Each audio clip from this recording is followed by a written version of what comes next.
Hello guys and girls, and welcome to another Sunday afternoon chat. The Sunday afternoon chat is coming to you as I come back from Greensboro, North Carolina. That's right, I was in Greensboro, North Carolina last night, actually in Midway, a beautiful little community or town or city, I'm not sure what you call it, of Midway, North Carolina. Incredibly great folks, down home country folks, just like we have right here in Oklahoma, my kind of people. Conservatives, you know, we presented the colors, presented the American flag before I spoke. We sang the Star Spangled Banner. Just a lady sang a verse of the Star Spangled Banner by herself, and then asked everybody else to stand up and join, which everyone did. Hunters and fishermen and people that didn't hunt and fish but just loved God, loved Jesus, loved to come to church and worship on a Saturday night. It's absolutely an amazing experience. We had decisions made for the Lord. People drew closer to God. People that weren't saved got saved, and just absolutely an incredible day. I right off the bat, they let me go through the line first. Can you imagine that? Absolutely first, went through the line, loaded up with barbecue, had some rabbit in some kind of an Italian dish, not ravioli, but some rabbit and some wild game of several different kinds, some deer and like I said, rabbit and several others. Incredibly great desserts. I get me a big plate full. The ladies just were so nice and so kind, and filled my plate up, and I went over to get my tea, and I set my plate down, and I noticed that it just barely had room to put it up there, but I carefully set it up there, and it was balanced perfectly. While I was filling my tea up, it exited all on its own. The devil must have done it. The devil must have done it. Exited all on its own, turned upside down, and fell right on the floor. And then so everyone else, I'm like first in line to get the tea, obviously. Everyone else come by there, and finally one of the great gentlemen there at the church, the guy that I visited with, him and his family for a while, he went and got the broom and a mop and cleaned up the mess that Jimmy made there, and I was so embarrassed I couldn't go back through the line again, and a great lady went and got me another plate, and I did get to eat. I had a fantastic dessert. When that was over, they had a complete room full of desserts. Now, that's a great church. That's a great church. And the people were fantastic. We just had a great evening. A sportsman's banquet available for men and women both. You know that a lot of these events we have around the country that I get an opportunity to go visit are men's events only. They're beast feasts or wild game dinners or fish fries or whatever, but they're men only. And a lot of times that's because the church fills completely up for these events, and they don't really have room for all the women. But I love the events where all the women and the kids are there too. You know, I mean, one thing you get around a church, you get a lot of hugs. You get hugs from the men, hugs from the women, and I like to hug. I like to shake hands and hug, and so it's great to have the women there. The women are a very, very big part of churches, and I love to have them. So we had an incredibly great event there at Faith Church in Midway, North Carolina, in the Greensboro area, and just an absolutely great time. If you're in that area and you're looking for some great people that you'd like to go to church with, or maybe it's been a while since you've been in church, and maybe you've drifted away from God just a little bit. Maybe Jesus is not as big a part of your life as he should be. Maybe God is not helping you the way that you think God should be helping you in your life, and the reason might be you've drifted away from him. You know, the Bible tells us, draw near to God, and he will draw near to you. Well, Jimmy, how in the world do I draw near to God? Well, one way is to go to church. That's one way to do it. Another way is simply to talk to him. And you can talk to God anywhere, any place, anytime. Out in the woods, sitting under a tree, trying to call a turkey, you can talk to God. You can talk to God in the boat. You can talk to God in your bed. You can talk to God at the dinner table, driving down the road in a car like so many of us do all by ourselves. It's a great time to talk to God. You talk to God, he will become a bigger part of your life. God wants to be a part of your life. He wants to help you. He wants to guide you. He wants to reward you. He wants to bless you.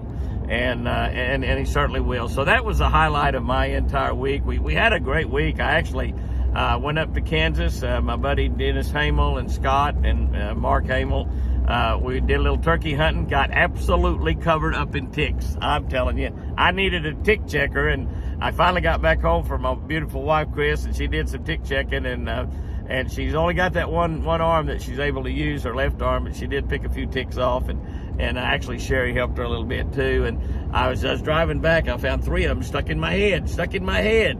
And that's a pretty tough tick that could get inside this hard head, I guarantee you.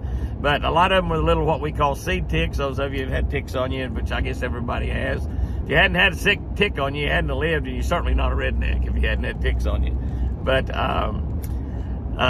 you know, I just absolutely got covered with them. And we had to spray here in the car off and stuff, and I never did spray any on. I don't think Pat did either. And we did not get a turkey. I worked a turkey for 3.5 hours. Actually, from the time I saw that turkey to the time that Pat actually scared the turkey away by getting up and walking over where I was, moving about 10 yards over where I was, and talking about ticks, I started itching. But anyway, and the turkey evidently was a little closer than we thought at that time.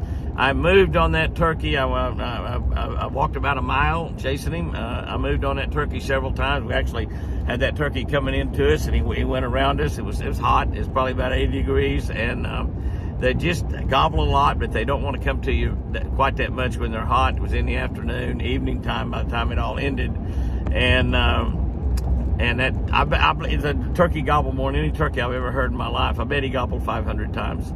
A couple of times he was so close to me in the woods that I thought I was going to see his red head appear anytime I actually put my gun up and got ready. And we didn't get him. The following morning, we went out and we hunted all day that day. Turkeys, didn't fish at all. The following morning, we went out and got a different bunch of turkeys, completely different bunch of turkeys that we had located, and got up really close to them. They were roosting in a little bit different place than we thought, and we had to walk right by them. So we set up, and they flew down, and probably 80 or 90 yards away from us, the 3 gobblers flew down, or maybe 1 or 2 big gobblers, a couple, 2 or 3 jakes, and a bunch of hens, and one of the hens was coming over to our decoy and dragging a gobbler over, and turned around and went back to the gobblers who were gobbling their silly heads off. And they got out in a great big giant wheat field, and we waited till they went over the hill in this big wheat field, and we moved back in the woods and tried to get them to come back into us, and we never did. We hunted till noon, and along about 8 o'clock or so, maybe 8:30, they quit gobbling on us. They'd come back in the woods and gobble, but they, I'm sure, had the hens with them all along and just never gave up on those hens they had, and come to the hen that wasn't really a hen. It was a redneck called Jimmy. But anyway, we did not take a turkey. It's the first time I have been turkey hunting since Chris had her stroke almost 26 months ago. So it was just a thrill to get to go out there and go and to see my great friends and hunting with my great friends up in Kansas that I've been hunting and fishing with for 30 or 35 years. I guess back in the 80s or something when I first met Dennis Hamel at a BASS tournament up in on the St. Lawrence River up in New York. Kansas boy and Oklahoma boy. We went out to Webster Lake and fished. They'd been catching a lot of crappie out there, but the weather had been up and down, cold and hot. And the crappie got really, really difficult to catch. We actually caught a few crappie, caught some white bass, striper, largemouth bass. We caught a little bit of everything, fishing with a little Lucky Strike crappie magic. By the way, we have a big announcement coming this coming week. I think on the 23rd or 24th, watch for a big giant press release on the new owner of Lucky Strike. Everyone in the whole country is going to be surprised, but it's going to make a big difference. The Lucky Strike, the great American lure company. Not all of the baits that made by Lucky Strike are made in America, but the majority of them are. We make a lot of the crankbaits, the Red Man spinner baits, the Legend spinner baits, being made over in Greenwood, Arkansas, which is right by Fort Smith, in the old Bill Norman factory, Bill Norman Lures. You remember Bill Norman, a great Christian man, a great friend of mine. I spoke at his funeral, actually carried Bill Norman to the grave. A great, great friend. Fished with him many, many times over the years. And we're building those lures in his plant. We're remodeling that plant, putting in brand new machinery and equipment where we can since the new owner's taking over that company, I think we had about 20% of the Walmart orders filled of stuff that they wanted. Now those orders are up to over 80% filled in just a short period of time. we're going to be announcing through a big press release through all media, not just the outdoor media. And I'll be talking to you about it. Probably will actually post that on the Jimmy Houston Outdoors Facebook. At Jimmy Houston Outdoors, all capital letters, our Facebook page. We got 640,000 people on that Facebook. We'll also be talking about that through video that we'll put up on our 3 YouTube channels. Catch a Better Life. We'll not put it up on that. We'll put it up on Jimmy Houston Outdoors Fishing and Jimmy and Chris Houston's Twin Eagle Ranch channel. But anyway, we'll be sticking that up, and we probably will print the whole press release so you can see it. You'll be excited about the new owner. He's a great American, a great friend of mine, and I've told a few close friends that it's really pretty much a secret, but we're going to, I think, announce that next Wednesday or Thursday. You'll be seeing many differences and changes come about at Lucky Strike Lure Company, all for the good, all great changes. And I've been using Lucky Strike for several years right now, and the thing that I like about them better than anything else is that the majority of them are American-made lures, made right here in America, and some of them will be made here in Oklahoma. A lot of them will still be made in Arkansas. There will be a few select baits that, in order to have them out there on the turning off the toll road now, guys. I'm sorry about that, but a lot of those. Not a lot, but some of those baits will continually be made principally in South America. There'll be a few made in South America. We are working hard to try to get all the baits that we can make in America made over here in America, and I think that we need to be trying to do that with just about everything that we're making, not just fish baits, but everything else. But a lot of y'all have used Lucky Strike lures forever. I think that American Original, which is made, of course, right here in America, I think the American Original Deep Smoothie is the very best crankbait made. I mean, it's just absolutely fantastic. We'll be building that in some different sizes as well. We've got 2 sizes in it now. We'll be building some a little bit larger that'll run a little bit deeper. And there'll be a lot of things happen over the next year or two with Lucky Strike. But we're going to be building fish baits that catch fish. That's the main thing right there. And fish baits that don't cost an arm and a leg. Kind of hard to fish after you've spent an arm and a leg to buy a fish bait. Anyway, so. Anyway, that's we had a great week. The first 3 days was up there. I spent the last 2 days with my daughter Sherry and my beautiful wife Chris at Sherry's house, because I had no sense in going back to the ranch for a day or a half a day and then turn around and come back, and be going back to the ranch as soon as I can get Chris picked up from Sherry's house. We've got a big week planned this next week.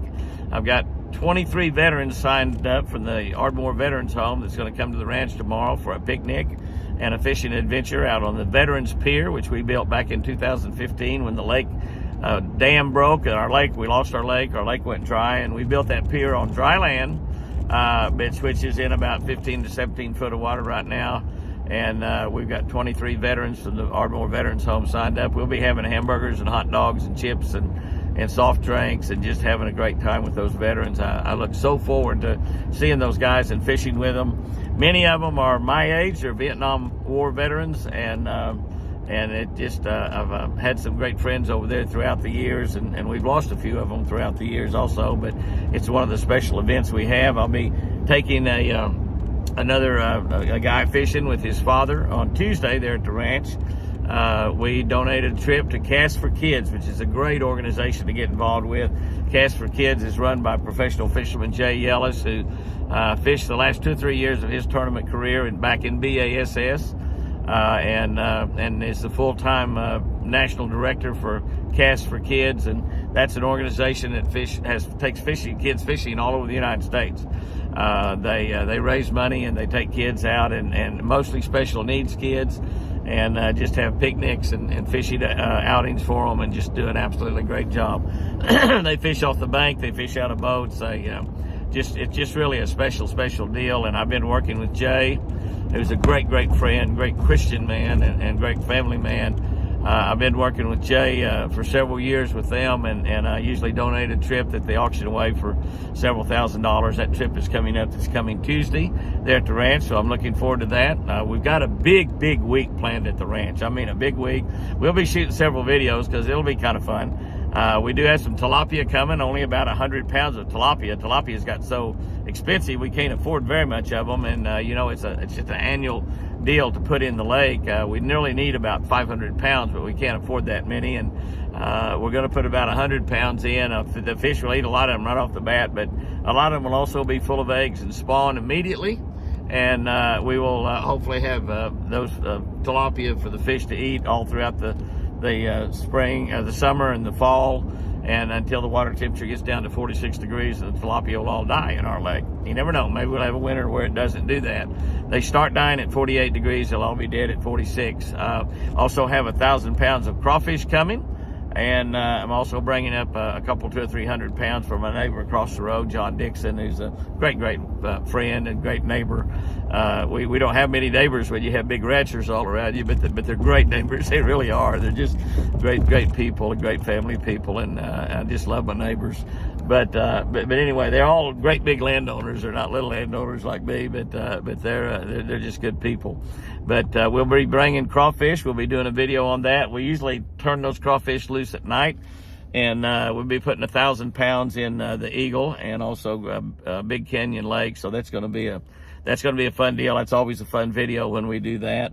And we're going to be having a big crawfish boil, which I think we got about 40 or 50 people, a lot of our friends from over around the ranch there, and our preacher, and several people will be coming over for that big crawfish boil. I think we're doing 5 or 6 sacks of crawfish, and we'll be showing how to do that. And a lot of people from, especially my Coonese friends down there in Louisiana, a lot of them tell us how wrong we do it, but I promise you, my buddies that do it are 14-karat Cajuns. They really know. They're Coonies for sure, and they do a tremendous job. They even got me my own crawfish boiler a few years back, and so we use my own boiler. But we'll be having just a big, fun outing there at the ranch on Memorial Day Saturday, which is next Saturday, and so that's going to be great too. We'll be showing you some of the fishing we did in Kansas, I'm sure, pretty soon here on our Jimmy Houston Outdoors Fishing YouTube channel. That channel's got about 6,500 people on it. We've spun that channel off a few months ago, and it's growing really slowly, and a lot of people are asking, where's the fishing on the farm channel? We wanted to make that just a farm channel only, and so that's what we've done, and we broke the fishing off another channel. So those of you looking for the fishing on the Twin Eagle Ranch channel, go over there and subscribe to Jimmy Houston Outdoors Fishing, and that's where it is. Our Catch of the Day channel is the fastest growing channel right now, and it's at about 26,000 people, and plus we're running and putting a few of those devotionals up, not all of them, but a few of those devotionals up on TikTok. We've had 3 of them lately that have had thousands and thousands of views on TikTok. So one of them over 48,000, another one 36,000, another one 20 some odd thousand. So and a lot of those people, once they see that, are coming over to the Catch a Better Life channel and getting involved with some of you folks over there that are on that channel. Just the greatest people in the world. I'd put that 26,000 people on the Catch a Better Life channel up against the world and take on just about any challenge, and believe that we can solve it, because those are people who love God, they pray, they worship, they praise God every single day, and we've seen all kinds of problems solved. We've had people get all kinds of diseases and been cured by God. We've lost a few people, but it's life, and it's Christians praying and for other Christians and getting involved in other Christians' lives. And we even have a few atheists on that channel, which we don't mind. We love those atheists as well, and proud to have them over there, and pleased that they're over there. We love them, and so. But we got a big week planned. We just had a big week this week. I can't wait to see my beautiful Chris. I saw her. She didn't wake up when I left at 2:30 yesterday morning. I slept in this morning till 4 o'clock, or that's 4 o'clock Eastern time, which is 3 o'clock Central time. So I guess it's been about the same the last 2 days. Be getting up early in the morning, getting ready for the veterans to come in there for a big day tomorrow, and a big week this coming week. Just let all of you know out there that summer is just right around the corner. Spring, we're toward the tail end of it. Most of the fish in the south are post-spawn. They've pretty much all spawned. Bluegill are on the beds right now. Catfish are spawning right now. They're up around the rocks. You can take a bobber and a crawfish or a minnow or some catfish bait and go down rocky banks and pitch that bobber in there in some of that 2 and 3 foot of water and catch some really good channel cat right now. It's a great way to fish for channel cat. Catfishing is good all over. Crappie fishing, some are still on the banks. Most of them have moved down. Bass are suspended most places right now out on the points, underneath boat docks, in the bushes, and lots of big fish still being caught. My buddy Larry Walker fishing with Josh Jones this week down there caught a 13-pounder, a 13.4 I think it was. He was with, I believe, Kyle Holland the day before and caught one that weighed over 10. So a lot of big fish are still being caught. And we're going to do a lot of filming in the month of June. We're a little bit behind on our filming this year.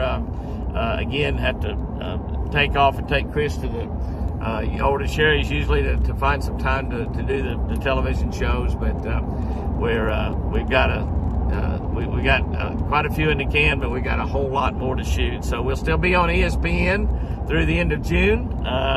We'll be on WFN all the rest of the year. We missed the first quarter on there just because of a kind of a snafu in accounting.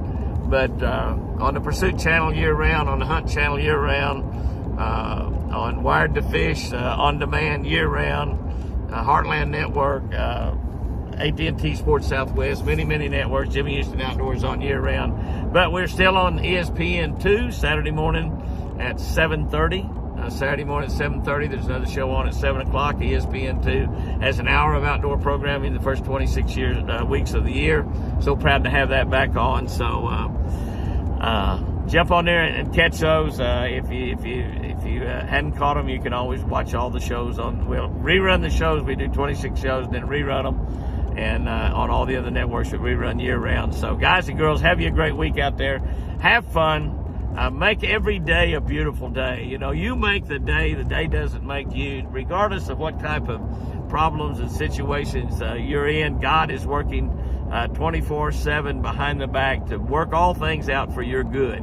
And even though things might not be perfect right now, and if they are perfect, probably something bad's getting ready to happen, but that's okay, because when it happens, God's going to work that out for you too.